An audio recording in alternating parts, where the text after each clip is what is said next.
Some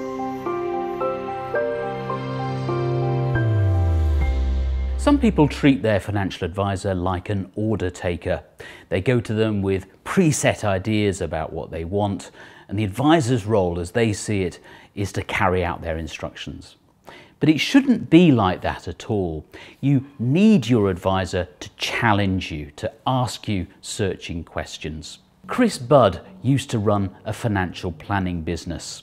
He's now a writer and podcaster specialising in personal finance. The general public will tend to invest in the stock market when they feel good. And that means when the stock market is just about to peak.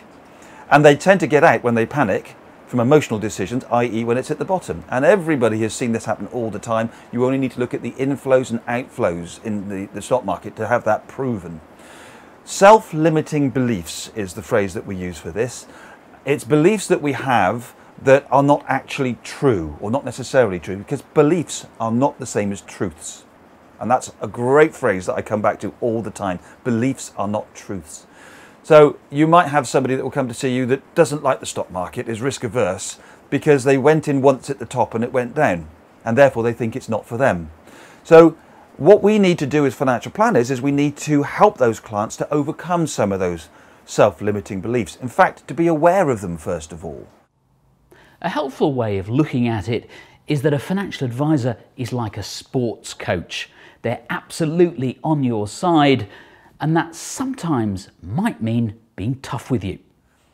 For that reason, I'm a big advocate of financial planners being experienced and preferably trained in coaching, so that we can challenge clients, but challenge them in a non-threatening way, challenge them in a way that will get them thinking about their lives, thinking about their self-limiting beliefs, thinking about things that they might want to do that they didn't know that they could do.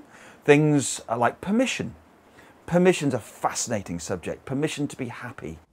Self-limiting beliefs can stop us living life to the full. And one of the reasons they're so hard to shake off is that we've had them for many years, often since childhood.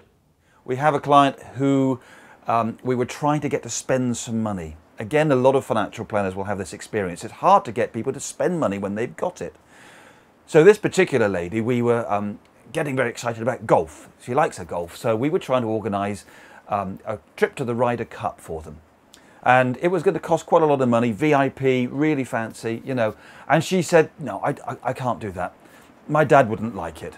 Well, her dad had been dead for 15 years, but she was still beholden to him. The bottom line is, don't be offended if your financial planner challenges you. They're probably doing you a big favour.